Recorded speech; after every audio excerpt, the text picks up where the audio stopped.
Welcome to the Nerd Party. Let the filibustering begin. Welcome to Nerd Party.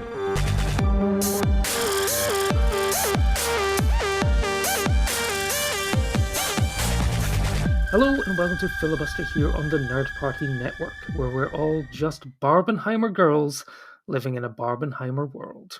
I'm your co-host, Dallas King, and with me is the Alan to my Ken, or the Ken to my Barbie, or the General Groves to my Oppenheimer. It is Lee Hutchison. How are you? Hi Barbie, how are you? Hi Barbie. Hi Ken. So it's been a while actually since we've recorded an episode of Filibuster, but what better time to return to the pod booth because everyone is returning to the cinema. Movies are back, baby, and it is all thanks to the coming together of a movie about a woman questioning her existence and her place in the world that appears too good to be true. And a movie about a group of men working on a top secret project out in the desert starring Florence Pugh. That's right, today we're discussing Don't Worry Darling. Just kidding. Of course, we are back to talk about the savior of cinema. Not Tom Cruise, actually. It's Barbie and Oppenheimer. So, Lee, how was your Barbenheimer weekend? Yeah, it was really good. I was kind of hoping to have it a week early and enjoy a couple of press screenings, but unfortunately they decided they weren't going to send it to Scotland, to my frustration and I think our shared shock on that one.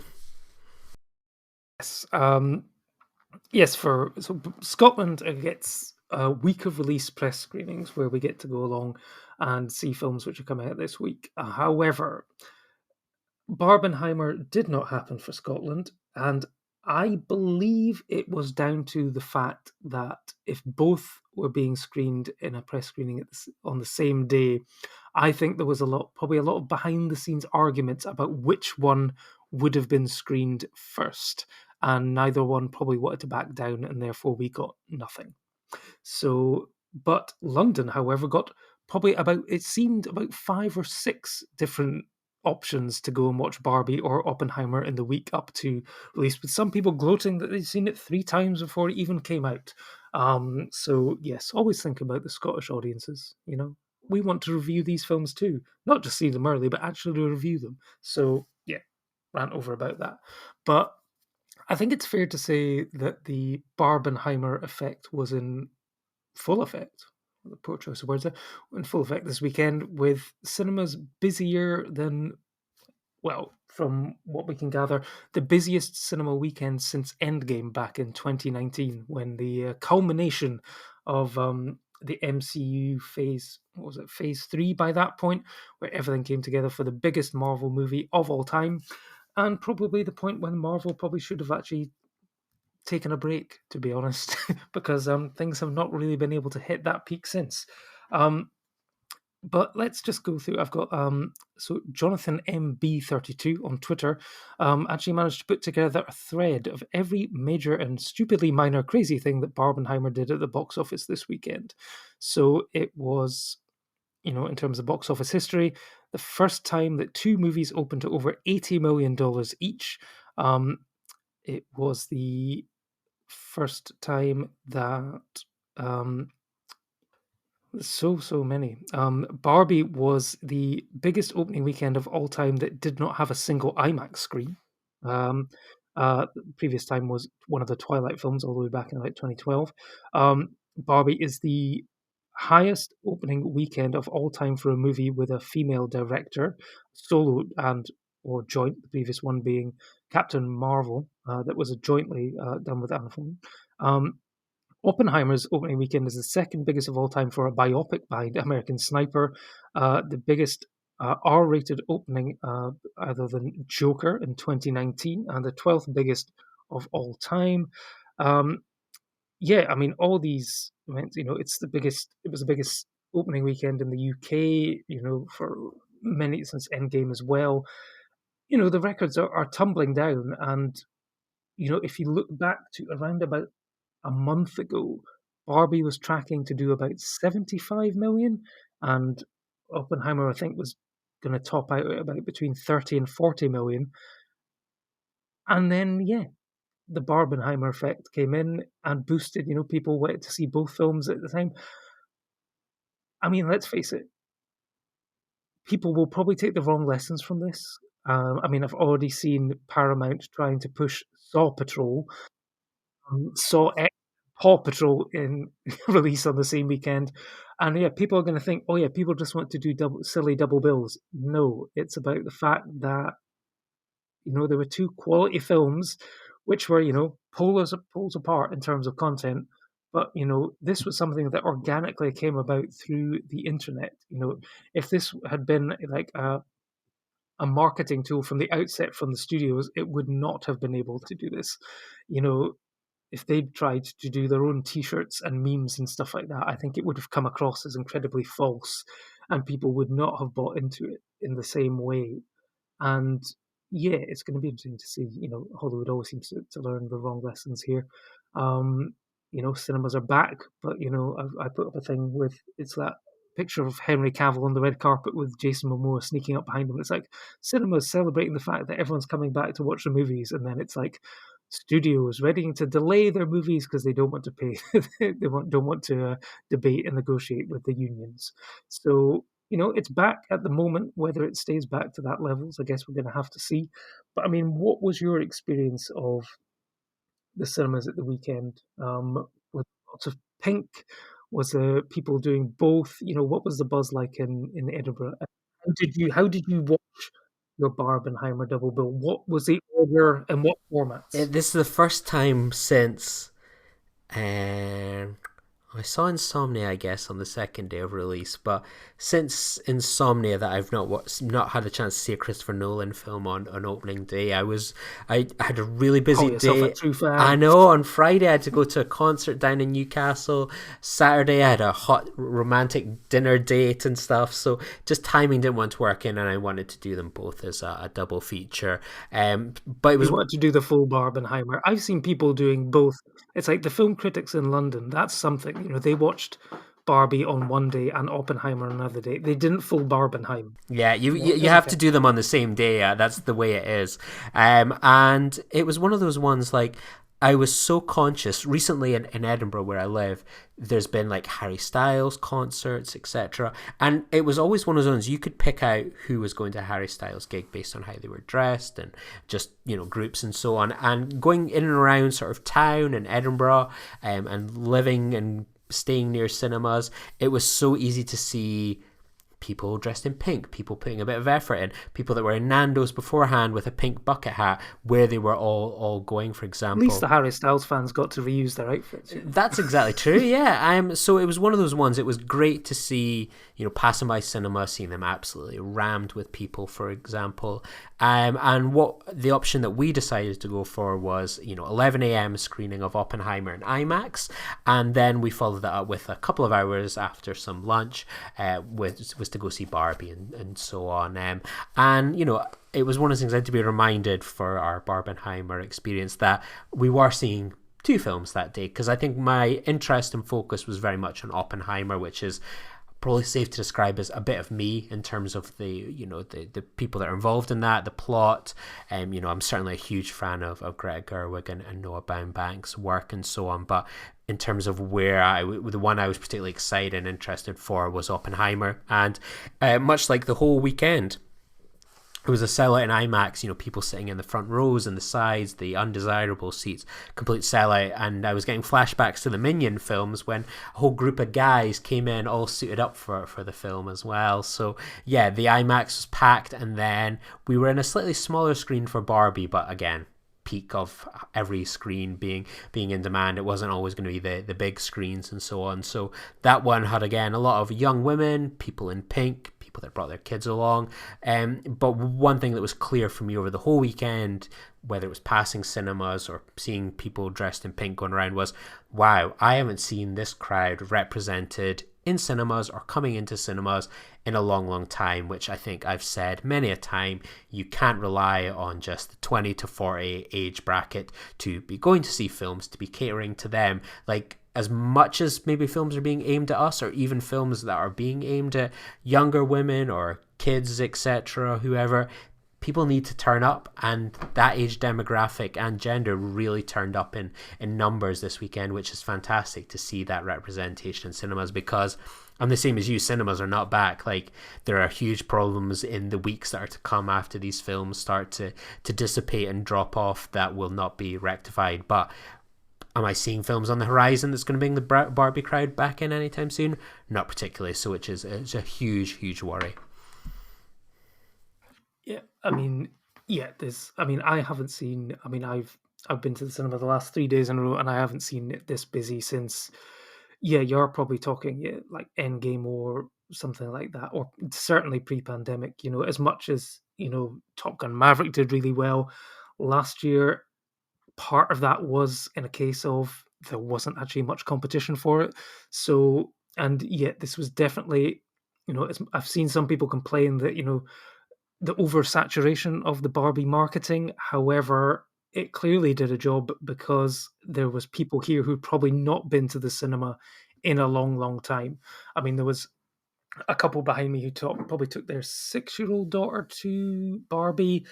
Part of me was like, having seen Barbie already, was like, I'm not sure if it's really for her, but crack on. But they were in the during the trails and stuff, they were talking about the fact that she was wanting to book a babysitter because she really wanted to come back and see Oppenheimer. So it was like, I mean, yes, as much as it was a meme, it was a T-shirt. It's broken through to the mainstream, which is something which is fantastic to see. But it's all about making sure people, I guess, enjoy their theatrical experience of going to the cinema and finding films that will draw them back in again. If it's just a one-off, then what's been the point? You need people to come back on a regular basis.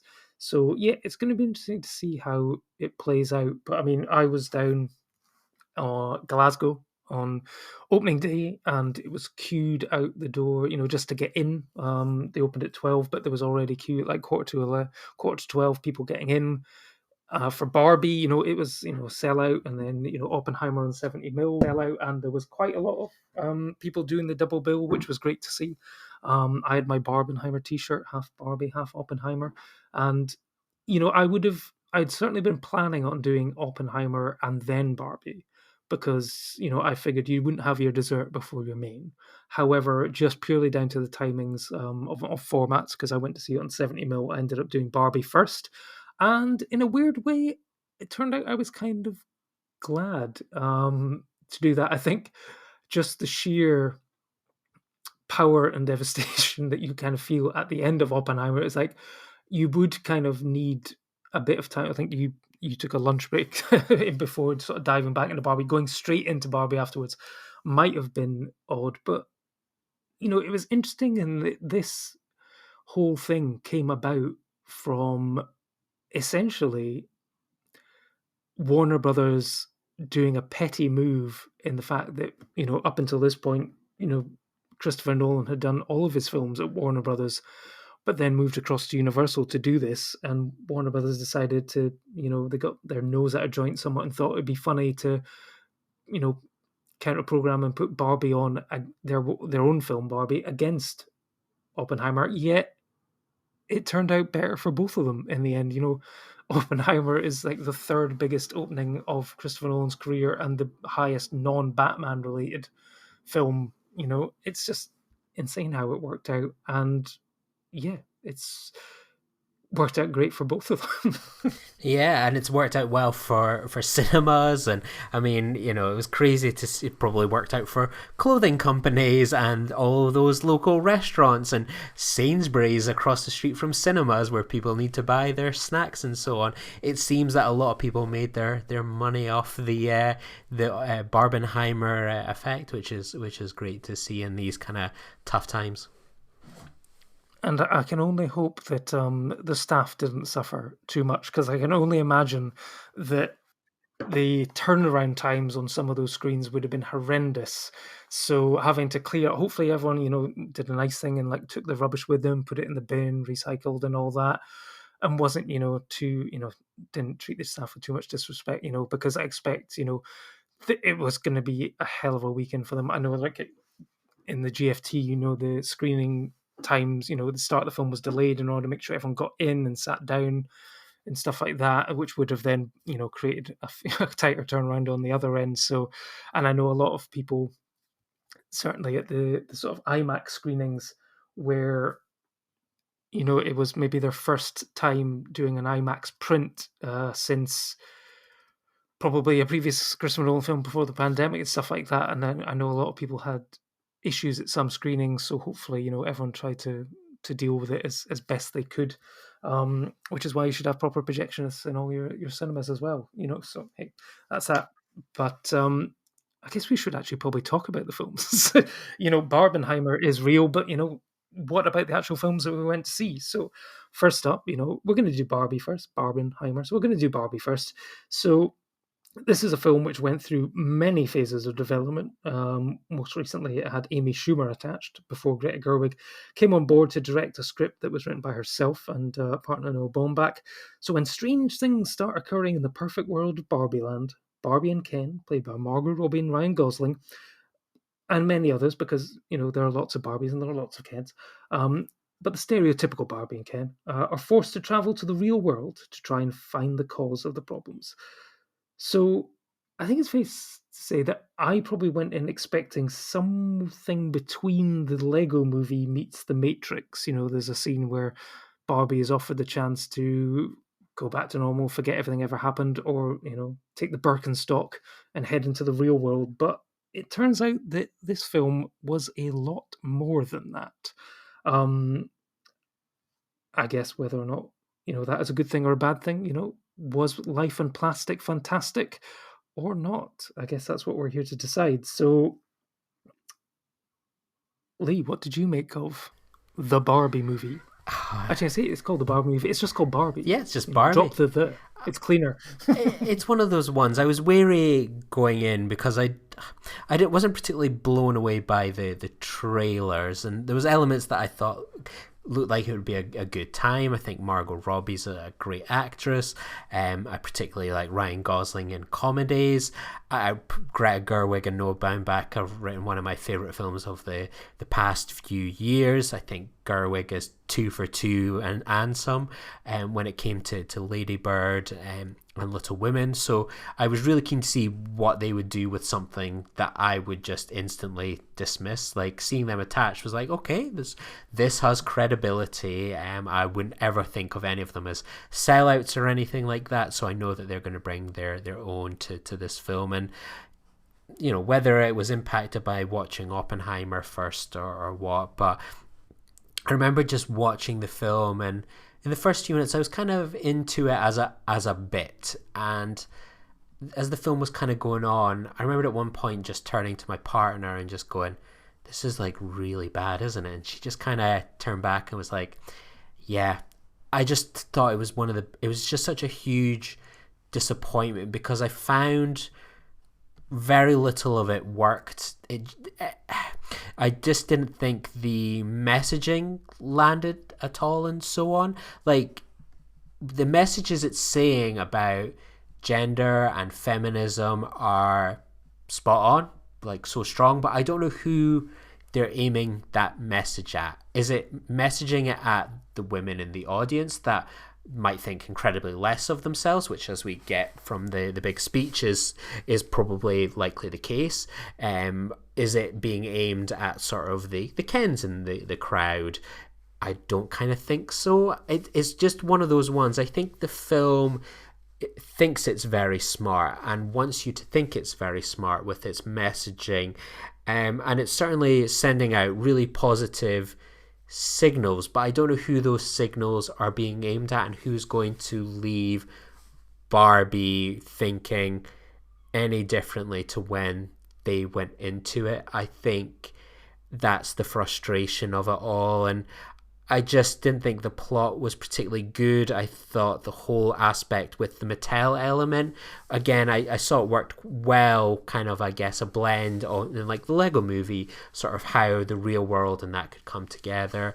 I just didn't think that was done particularly well, and there was just the human characters that came into the world I thought were quite bland, uninteresting kind of characters. I was just constantly watching it, just thinking, oh, this bit doesn't work, that bit doesn't work. And, I wanted to like it. And, I saw a great tweet the other day where someone was like, oh, I didn't like the Barbie movie, and now I'm going to have to make sure to tell everyone specifically why I didn't like the Barbie movie, so people don't think it's because it's the same reason as these other bozos don't like the Barbie movie. And it's ultimately just, I'm so glad it exists and what it's doing, and that it seems to have broken through to a crowd that rarely goes. But I think the film just fundamentally is not a success as a film, and just seeing something like Oppenheimer before just enhanced that this was in the same vein that I would chuck Transformers, the G.I. Joe movies, of just like,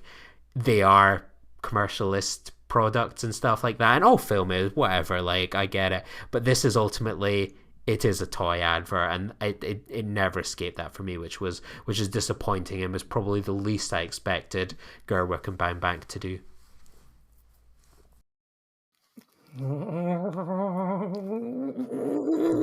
But I can tell you loved it, though. Compared it to the Transformers. I was like, yes, you're entitled to your opinion. Then you compared it to the Transformers movie, and I'm like, oh my god, can I shock you? I loved the Barbie movie. I loved it. I've seen it 3 times. I've seen it 3 times, and I still give it 5 stars. Yes, this this movie was so surprising to me because, a lot of criticism comes towards trailers that give away the whole plot. This actually only gives away basically the first 30 minutes, 30 minutes, where it's like weird things are happening in Barbie world, and she has to go to the real world, and she goes to Mattel, and then it's basically hidden the entire sort of second and third acts, where I guess, we're going to go into spoilers. A lot of people have already seen Barbie. It's quite clear that a lot of people have seen Barbie, so we can kind of go into spoilers, where Barbie Land is not destroyed from the real world, but from within by Ken, who takes back the notion of patriarchy, where and then, in less than a day, Barbie Land becomes Kendom Land, because, as America Ferrera's character puts it, it's like the indigenous people in smallpox. The Barbies have no defense against it, because this is how they've been lived through.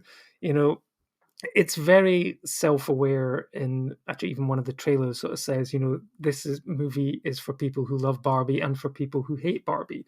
And it's got a lot of messaging out there about the fact that Barbie was designed to empower women in the real world and stuff like that, but in the end it became this over-sexualized capitalist commodity.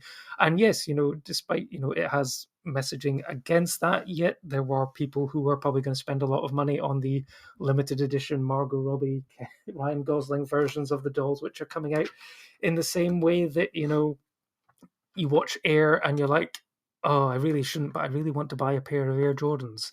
Or I'm watching the Cheetos movie about this guy struggling to make a name for himself and a career in as a Mexican, a Latino person in this white capitalist world, and you're like, I just really want some Cheetos. It's like it's yeah, in that way it's working against the thing. But I find there was so much sort of going on here that I absolutely adored it. I mean, it's rare to see a film hit an audience and see them respond so well to it. I mean, clearly, in some ways, I am a target audience for it, in the fact that, the sort of Ken and patriarchy thing and how you treat women and stuff like that, certain things which annoy certain people like Ben Shapiro and Lee, clearly. Probably the only time I'll ever compare you to Ben Shapiro, so don't worry.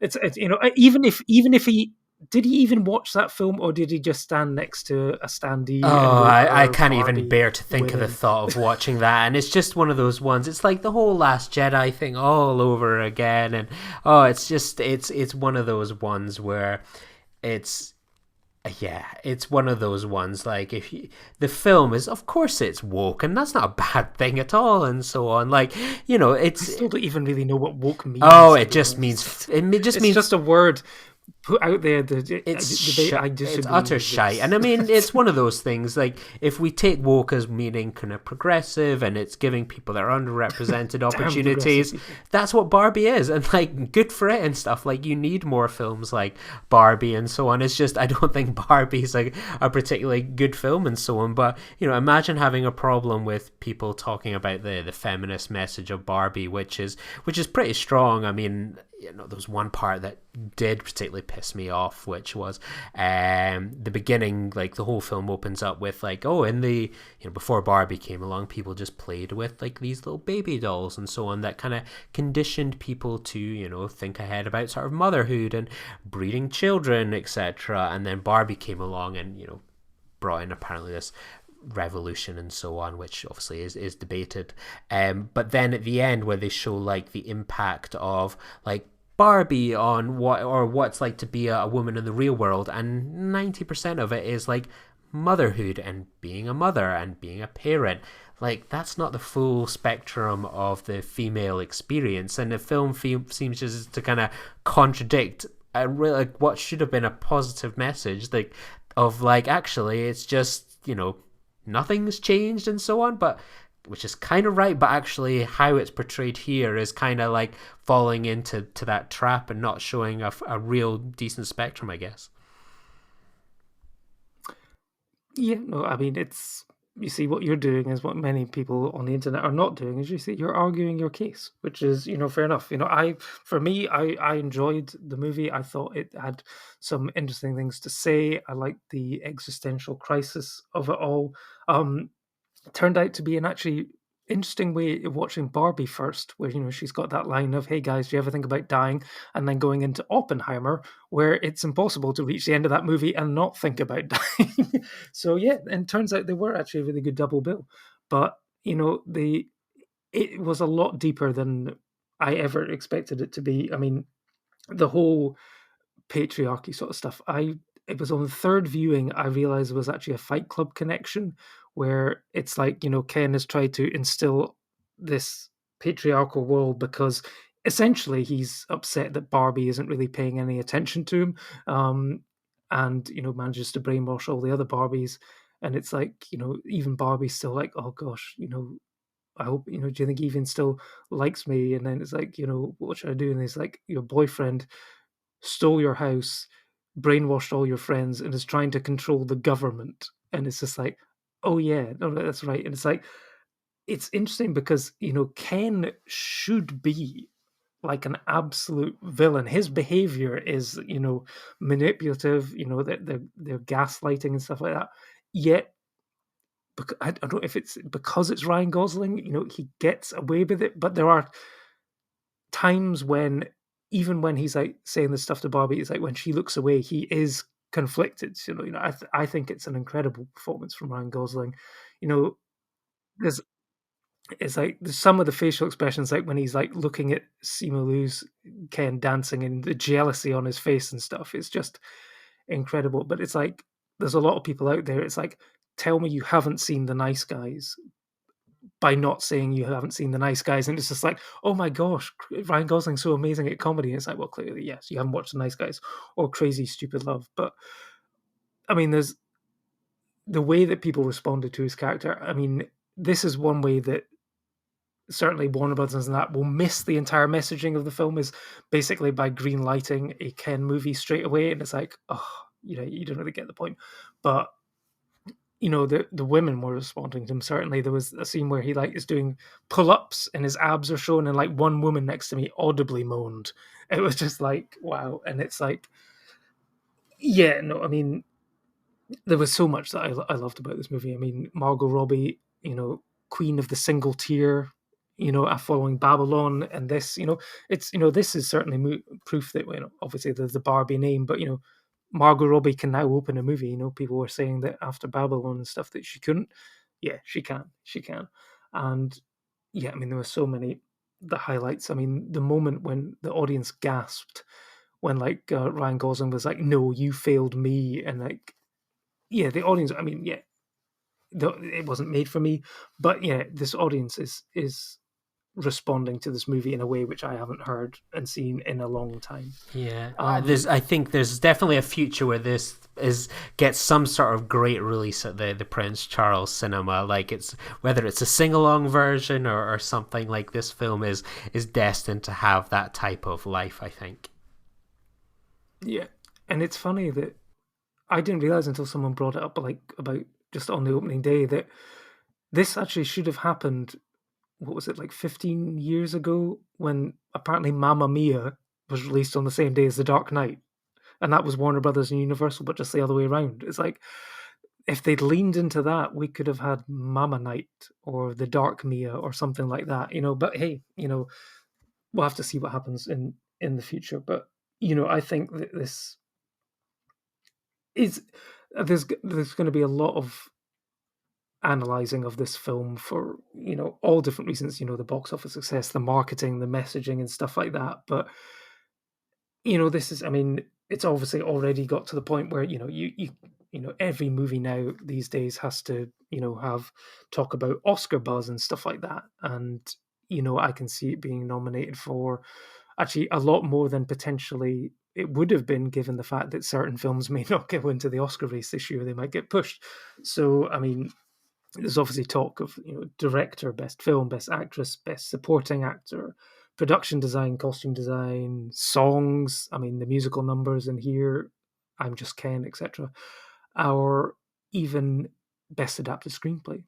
So I mean, despite you're not loving the film or not even particularly liking the film, can you see potential for it? Because obviously its other big competition is going to be the film we're going to talk about in a second. It's whether it has the Maverick style effect, which is another film that I certainly enjoyed 1,000 times more than the Barbie movie. But Maverick, I didn't think was particularly brilliant, but like for what it did to the cinema industry, it certainly got a lot of pats on the back that perhaps weren't so deserved when it came to the Academy Awards. And I can see a kind of similar situation here happening.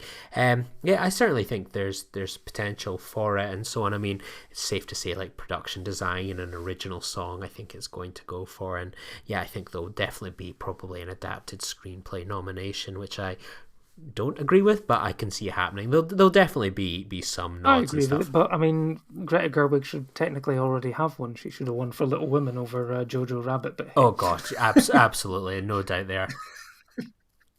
They can right that wrong this year. So yes, it's 2 thumbs up for me, 5 stars for Barbie, and I believe from you it was 1.5 stars on Letterboxd. What got the 1 star? Was it Gosling? What was it? What was it that? Oh, actually, what got the half star? I liked the production design. I liked Weird Barbie. I liked Ryan Gosling. I thought there was 1 or 2 good moments. I liked Alan. There was not much really for plot or script or anything else. I found I obviously certainly saw lots of people listening to the Ken song over the weekend on Spotify.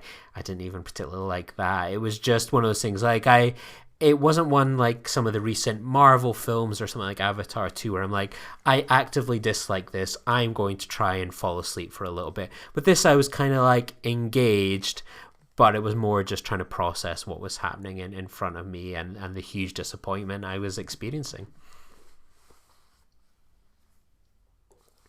But hey, people are loving it.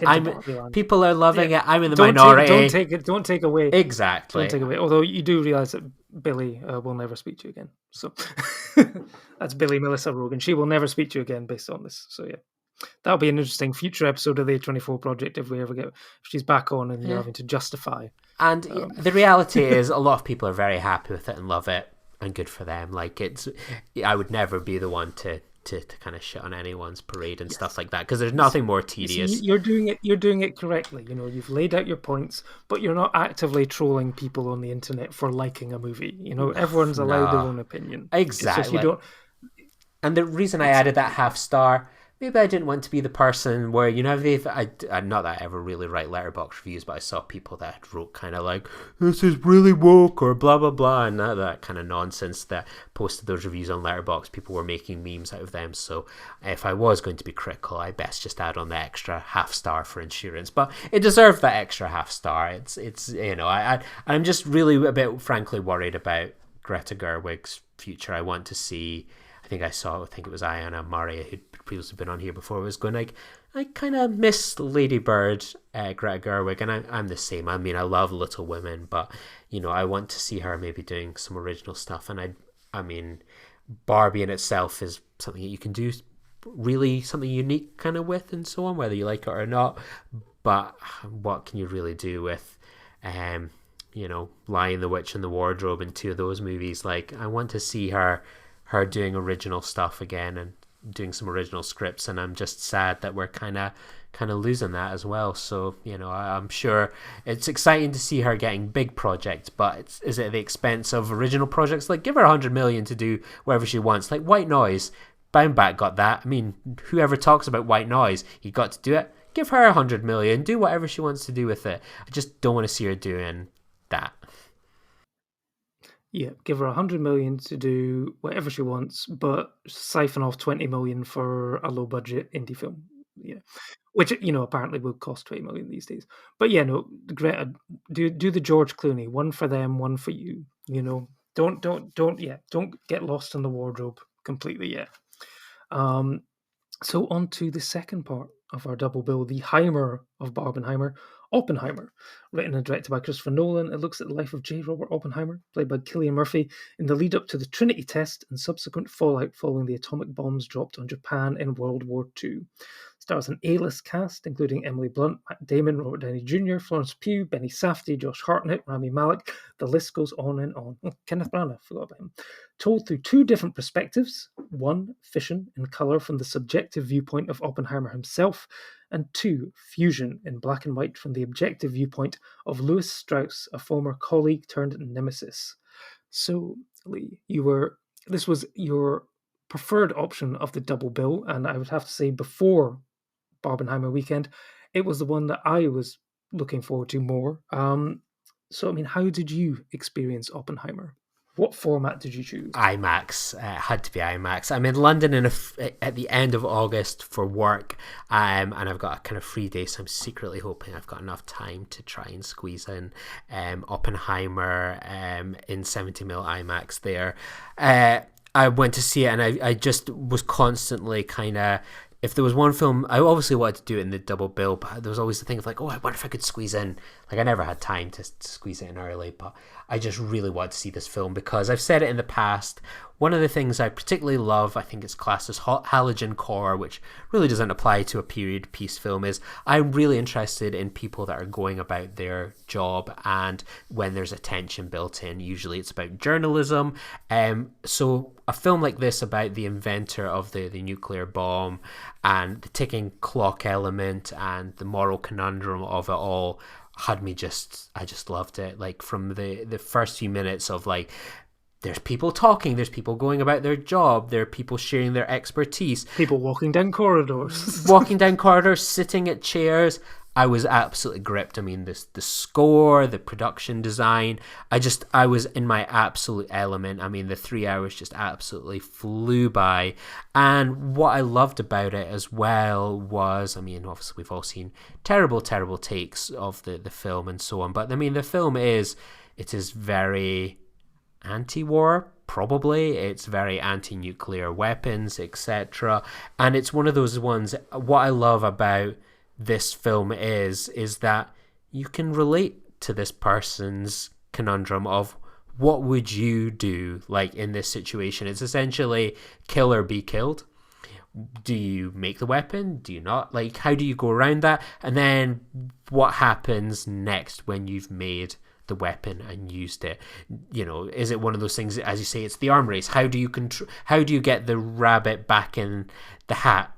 But you had to let the rabbit out. Or did you? You know, there's so many discussions about what would you do. You had to show people the rabbit in the first place, otherwise the trick wouldn't have worked. It's just fascinating to really think, and it's like that film where you come out and you go, you know, you understand, you have a better understanding of Oppenheimer at the end, of this kind of journey. And there's, I always think back to, here's your Star Trek reference. Like there was always a great line of like, scientists are often pawns of the military, and their enthusiasm of, what do you do in this situation? You're seeing your fellow Jews killed in a way. They're already working on a bomb, so you've got to work on the bomb. Like, there is no time to really stop and think about what you're doing at this time. Like, there isn't that time for the philosophy, and it's probably the I'm sure this will be the crudest analogy I could ever make, but there's often that remark made that,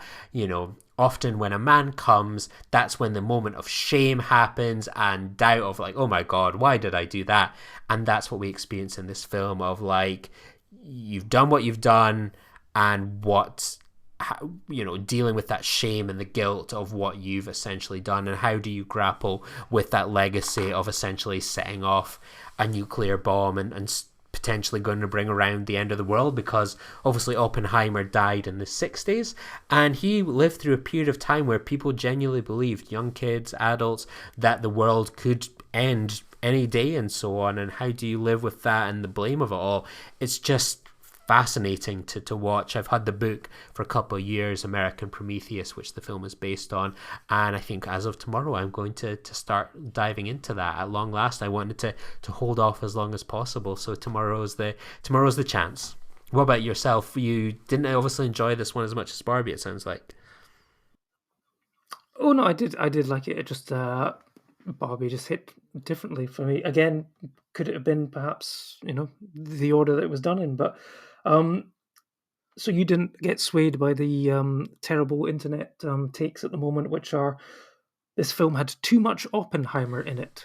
Apparently, there was not enough vaporized Japanese people. Yes, people as well. No look at how the Japanese were affected.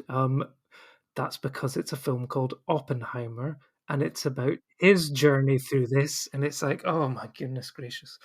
Oh, some people. It's while it's nice to see people back to the cinema, some people probably shouldn't go to the cinema. I've said it so many times, but people have no media literacy sometimes. Like, people are genuinely idiots sometimes, I think. And I just look at them with going, like, you can make that point, but like, that's not this film and so on. There are many great films that kind of cover the Japanese side and the discussion of that, but like, this film isn't one of those ones about the dropping of the nuclear bomb and so on. It's like, it is about this man and how he tackles it. Like, that's not the film. And I think so many people watch film going, well, I would have done it differently.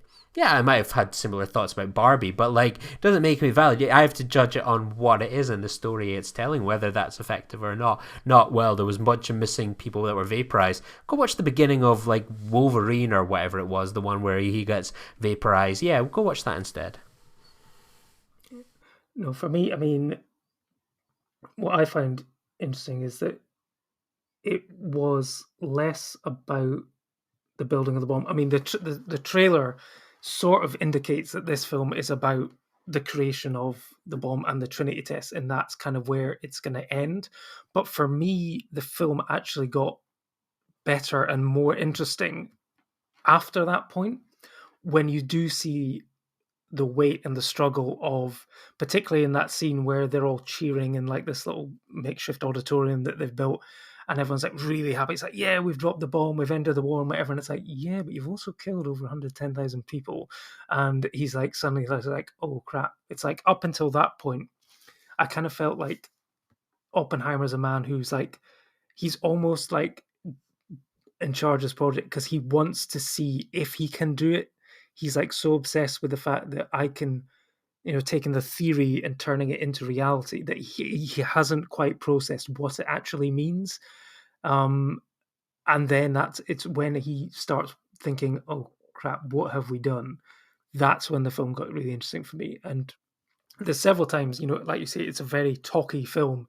It's not an action-packed film. It's very talky, and it reminded me almost like of an Aaron Sorkin film, where it's sort of almost a social network of bomb making, and there's so much going on here that it was the second half where it really came together, especially, and that's when it starts cross-cutting more between the sort of the sort of color and the black and white.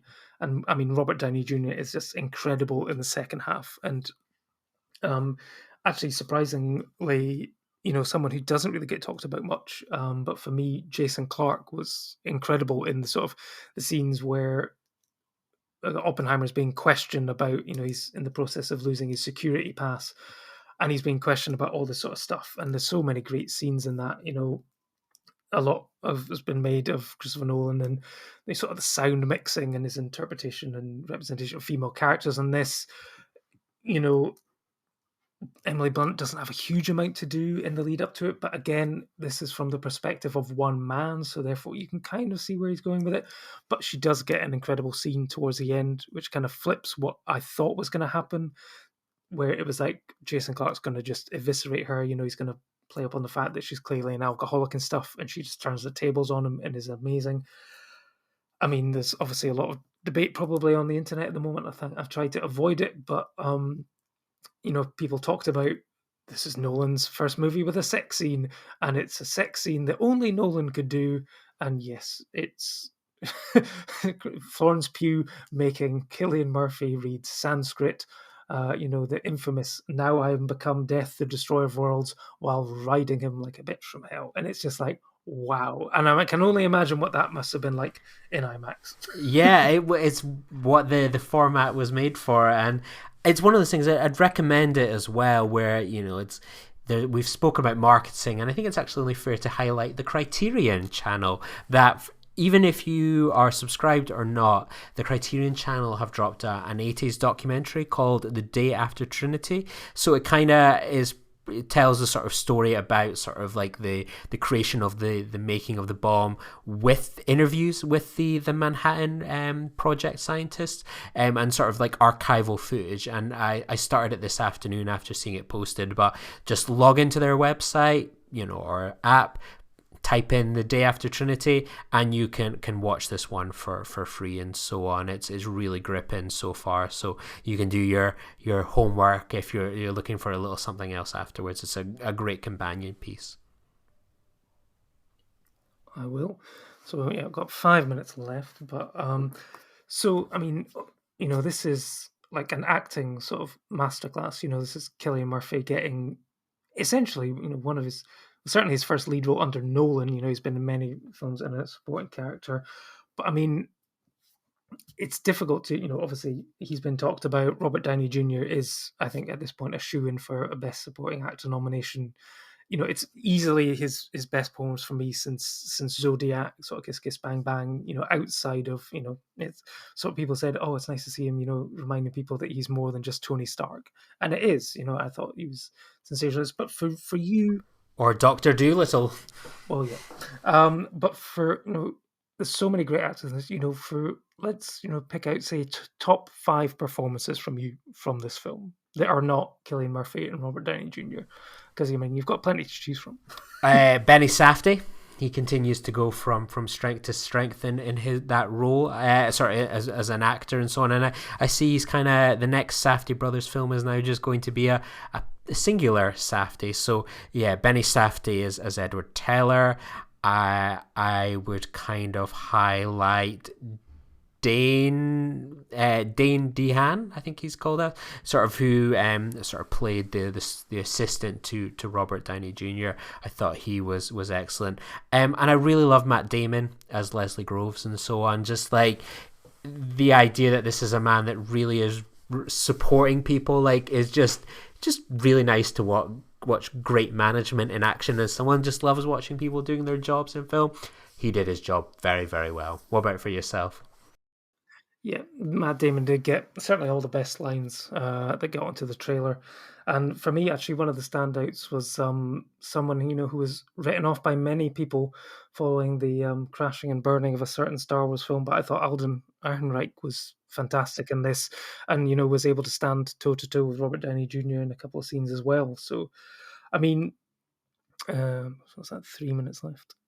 So, I mean, Oscar chances, where do you see Oppenheimer Full. sort of stacking up? It's going to get nominations. Full Full House. House. Full House. Yeah. Apart from best original But can screenplay. Nolan win the big one this time? Yes, He's I think been he can. Yeah. looked over previously. You think it's his time?